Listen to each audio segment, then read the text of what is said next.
Hello students, विद्युत धारिता वाले चैप्टर में एक और क्वेश्चन हम पढ़ते हैं कि गोली चालक की विद्युत धारिता के लिए व्यंजक निर्मित कीजिए या गोली चालक की विद्युत धारिता का मान ज्ञात कीजिए। तो इसके लिए यानी कैपेसिटेंस ऑफ स्फेरिकल कंडक्टर, तो इसके लिए हम क्या करते हैं कि एक गोली चालक ले लेते हैं, स्फेरिकल कंडक्टर अपने पास लेते हैं, इसको हम ए मान लेते हैं, कुछ भी मान सकते हैं आप, एफ भी मान सकते हैं, जिसका सेंटर ओ और इसकी रेडियस कितनी मानते हैं अपन, आर मानते हैं, इसकी रेडियस आर। इसे ये आइसोलेटेड है, ठीक है ना, तो इसको प्लस क्यू आवेश दिया गया, हमने प्लस क्यू आवेश दिया जो इसके बाह्य पृष्ठ पर समान रूप से वितरित हो गया। तो जब बाह्य पृष्ठ पर इसके समान रूप से वितरित हो गया तो जो इसके विभव होगा वो सभी बिंदुओं पर समान होगा, इस पृष्ठ के सभी बिंदुओं पर विभव समान होगा, यानी ये समविभव पृष्ठ होगा।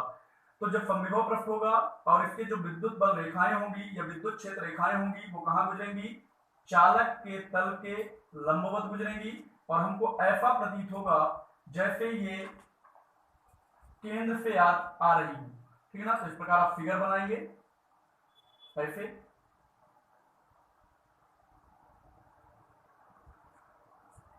ठीक है।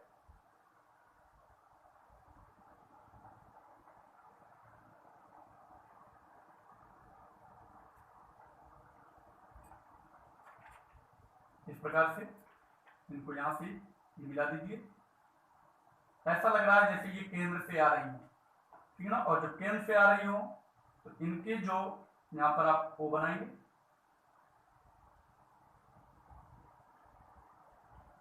इसका जो संपूर्ण आवेश होगा वो ऐसा माना जाएगा कि ये इसके केंद्र पर रखा हुआ है, ठीक है ना। तो आप चित्र का नाम दे देंगे, फिगर आपका हो जाएगा गोली चालक की धारिता, गोली चालक की धारिता कैपेसिटेंस ऑफ स्फेरिकल कंडक्टर।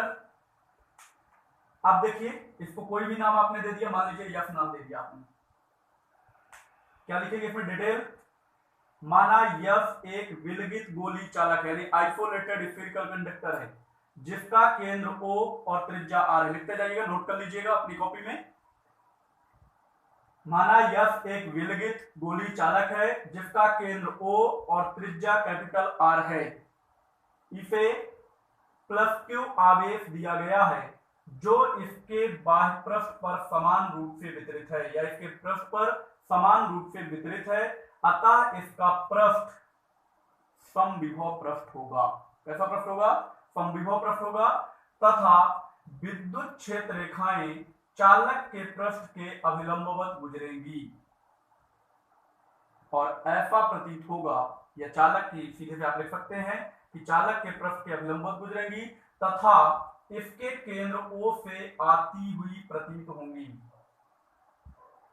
आपने लिख लिया होगा इतना।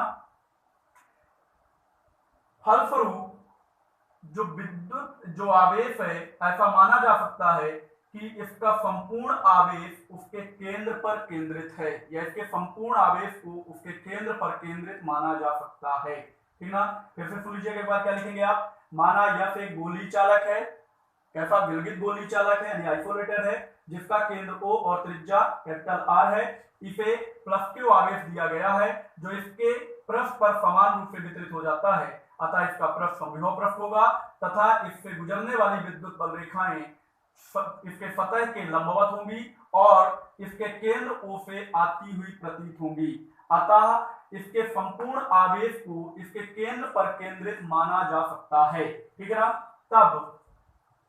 तब चालक के पृष्ठ पर स्थित किसी बिंदु पर विद्युत विभव,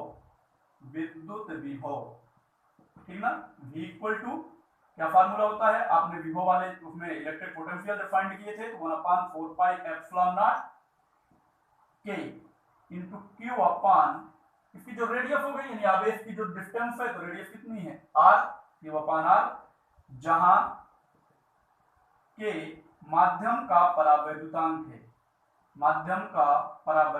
डाइइलेक्ट्रिक ऑफ मीडियम परावैद्युतांक है।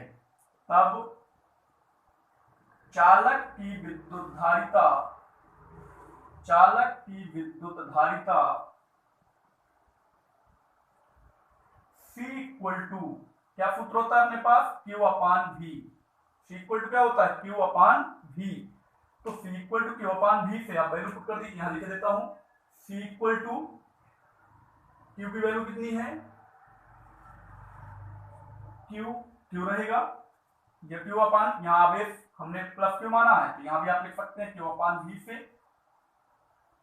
C equal to Q upon 1/4 pi epsilon naught K into Q upon R, ठीक है ना, कैपिटल R।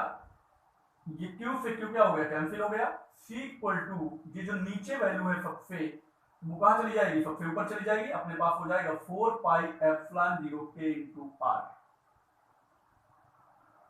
नीचे लिख देंगे, यही अभी व्यंजक है, किसी गोली चालक की विद्युत धारिता के लिए व्यंजक है या सूत्र है। अब यदि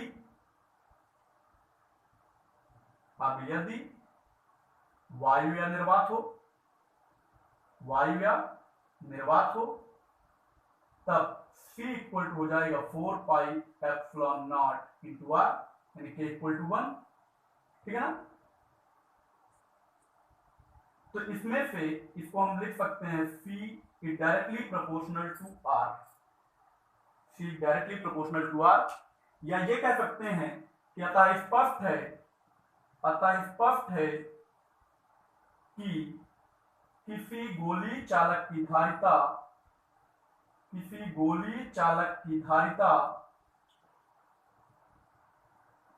उसकी त्रिज्या के समानुपाती या उसकी त्रिज्या के 4 पाई एप्सिलॉन नॉट गुना होती है, ये आप देख सकते हैं, ठीक है ना। ये आपका क्वेश्चन कंप्लीट हो गया। अभी तक तो आपकी परीक्षा में 12th में एमपी बोर्ड में कभी पूछा नहीं गया, लेकिन महत्वपूर्ण क्वेश्चन बनता है, ऑब्जेक्टिव की दृष्टि से भी उपयोगी है। आप यहाँ फैरेड लिख सकते हैं, आप यहाँ क्या लिख सकते हैं, फैरेड, ठीक है ना, क्योंकि आप इसकी क्या निकाल रहे हैं, कैपेसिटेंस निकाल रहे हैं, आप कैपेसिटी। तो ये आपका क्वेश्चन कंप्लीट हो गया। आप इसका विस्तृत अध्ययन करिए। धन्यवाद।